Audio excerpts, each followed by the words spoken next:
Live TV, सच सबसे आगे। दोस्तों, मैं अब्बास हफीज़ हूँ। स्वागत है आपका द लाइव टीवी में। नेपाल हमारे खिलाफ मोर्चा खोला हुआ है। इसके ऊपर कोई गोदी मीडिया चर्चा नहीं कर रही। अगर चर्चा करेगी तो गोदी मीडिया की चर्चा की वजह से मोदी सरकार सवालों के कटघरे में खड़ा हो जाएगा। आज सिर्फ उन मुद्दों पर चर्चा होती है जिससे मोदी सरकार को ग्लोरीफाई किया जा सके, उनको अच्छा बताया जा सके और उनसे सवाल नहीं हो बल्कि उनका PR बन सके। नेपाल क्यों नाराज़ है हमसे, नेपाल क्यों हमको लाल आंखें दिखा रहा है, ये जानना बेहद ज़रूरी है। नेपाल एक रोड के बनने से नाराज़ है, जो रोड मानसरोवर जाने के लिए भारत सरकार ने बनाई है। जिस रोड का इनॉग्रेशन हमारे माननीय मंत्री राजनाथ सिंह साहब ने 2 दिन पहले करा है, वो रोड मानसरोवर यात्रियों के लिए आसानी भरी रोड होगी, उनके रास्ते को आसान कर देगी, छोटा कर देगी। लेकिन हैरत की बात यह है कि इस रोड के बनने के बाद, इनॉग्रेशन के बाद, नेपाल आरोप लगा रहा है कि भारत ने उसकी टेरिटरी पर कब्जा करके ये सड़क उसकी टेरिटरी में से निकाली है। जब सड़क बन गई है उसके बाद आरोप प्रत्यारोप क्यों चल रहे हैं, ये हैरत की बात है। अगर आपकी ज़मीन होती है, अगर कब्जा कोई कर रहा होता है तो जाहिर सी बात है, जब कोई कब्जा कर रहा होता है, जब कोई कंस्ट्रक्शन का काम शुरू करता है तब रोका जाता है। पर यह श्रेय की राजनीति लेने वाली सरकार है मोदी सरकार। इसके अंदर बहुत सी बातें ऐसी होती हैं जिससे हमें नुकसान उठाना पड़ता है।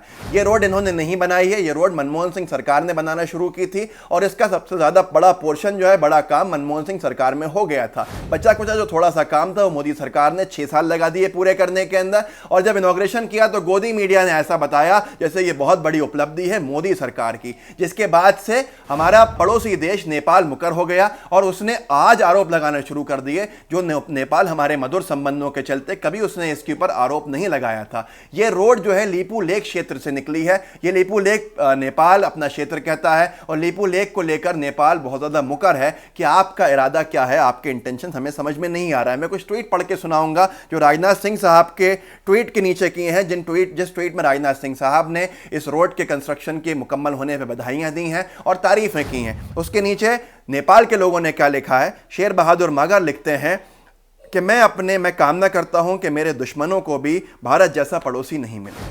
हमारे संबंध क्या थे नेपाल से और मोदी सरकार के आने के बाद क्या हो गए, ये ऐसे ट्वीट उनका उदाहरण है। आगे लिखती हैं शोभा शर्मा नेपाल की, शर्म आनी चाहिए। राजनाथ सिंह साहब से लिखती हैं, शर्म आनी चाहिए आपको कि आपको ये भी नहीं पता कि आपकी ज़मीन कहाँ तक है। दूसरों की ज़मीनों पर कब्जा करके आप सड़कें बना रहे हैं और इसको ट्रेमेंडस काम कह रहे हैं, जो अफसोस की बात है।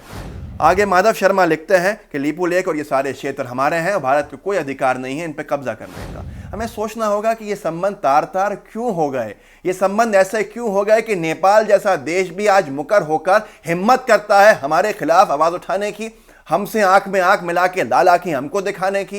ये क्यों हुआ? ये इसलिए हुआ कि जब 2014 में मोदी सरकार आई तब तक हमारे संबंध बहुत मधुर थे नेपाल से और नेपाल हमारे छोटे भाई की तरह था। नेपाल हमसे सारा सामान खरीदता था। 2014 के अंदर बड़ा बनने के लिए नेपाल के आंतरिक मामलों के अंदर फालतू का इंटरफेरेंस भारत सरकार ने, मोदी सरकार ने शुरू किया। ये क्यों हुआ? क्योंकि नेपाल ने हिंदू राष्ट्र का तमगा अपने आप से हटा दिया था, जिसके खिलाफ भाजपा के बहुत से नेता और खासकर योगी आदित्यनाथ मुकर थे और नेपाल के आंतरिक मामलों के ऊपर बोल रहे थे कि ये आपकी पहचान है, इसको वापस लेना चाहिए।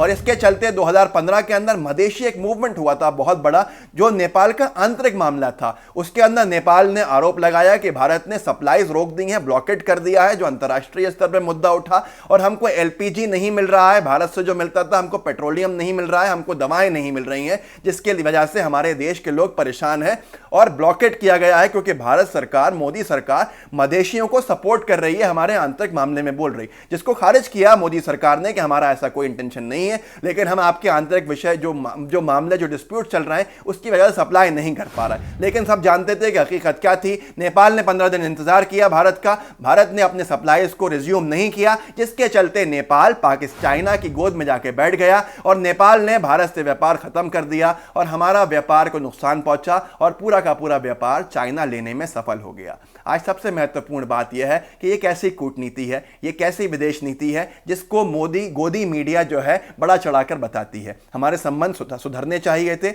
वही संबंध हमारे खराब होते जा रहे हैं। पर मीडिया को आज समझ में नहीं आ रहा है क्योंकि वो अपने एक इशारे पर काम करती है और वो इशारे जो हैं वो आप सब जानते हैं।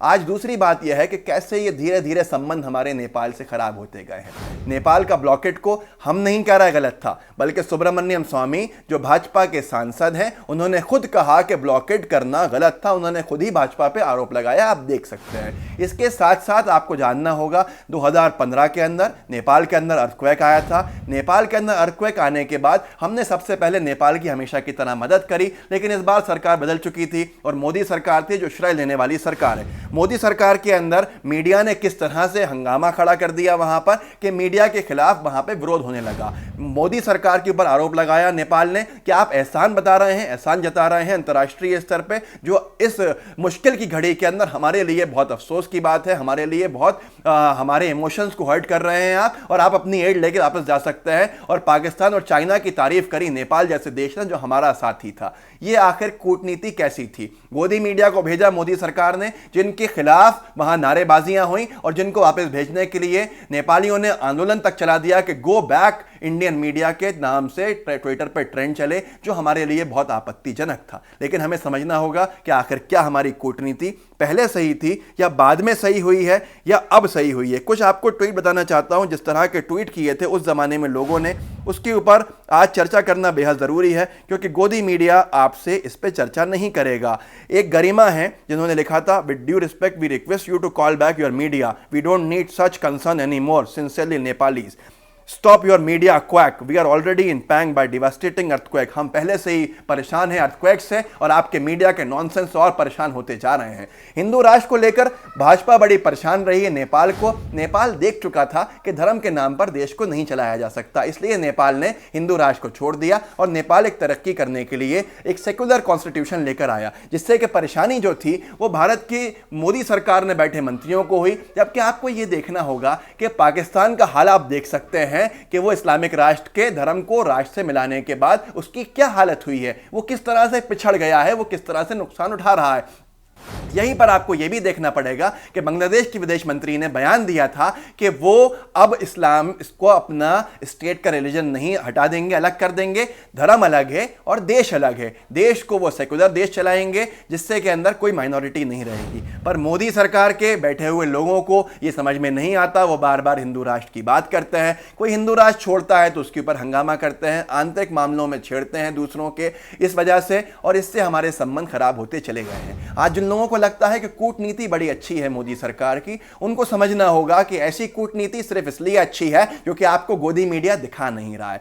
भाजपा की सरकार के अंदर एक व्यक्ति ऐसा नहीं था कि जिसको ये विदेश मंत्री बना सकें, जिससे कि संबंध जो इन्होंने रायता फैला दिया सुधर सकें। यही वजह थी कि बाहर से विदेश मंत्री को बनाना पड़ा। जयशंकर को लेकर आए, जो जयशंकर भाजपा के नहीं थे बल्कि फॉरेन सर्विसेज का एक बड़ा नाम थे। रिटायरमेंट के बाद मोदी सरकार में उनको मंत्री बनाया गया, राज्यसभा से उनको लाया गया, पर वो भी इनकी नीतियों को चलते असफल हैं, क्योंकि भारत के अंदर बार बार आवाजें उठ रही हैं भारत के बाहर, कभी खाड़ी से, कभी अमेरिका के जो कमीशन हैं वो हमारे खिलाफ रिपोर्ट देते हैं, कभी कनाडा हमारे खिलाफ बोलता है, कभी इंग्लैंड हमारे खिलाफ बोलता है, अब नेपाल हमारे खिलाफ बोल ही रहा है, और नेपाल चाइना की गोद में जा बैठा है। आपको सोचना होगा ये कितनी बड़े खतरे की बात है, क्योंकि चाइना पहले से पाकिस्तान को अपने साथ किया हुआ है, अब हमारे दूसरे पड़ोसी को भी चाइना ने अपने साथ कर लिया है। चाइना के इंटेंशंस आपको मालूम है। जो लोग चाइना को आंख दिखाने की बात करते थे, आज मोदी सरकार के आने के बाद शर्म की बात है कि नेपाल जैसे छोटे छोटे देश भी हमको लाल आंखें दिखा रहे हैं। आखिर ये कैसी कूटनीति है? मोदी सरकार फेलियर है या मोदी सरकार कामयाब है? आपको खुद समझना होगा। गोदी मीडिया से बाहर आइए, अपनी आंखें खोलिए।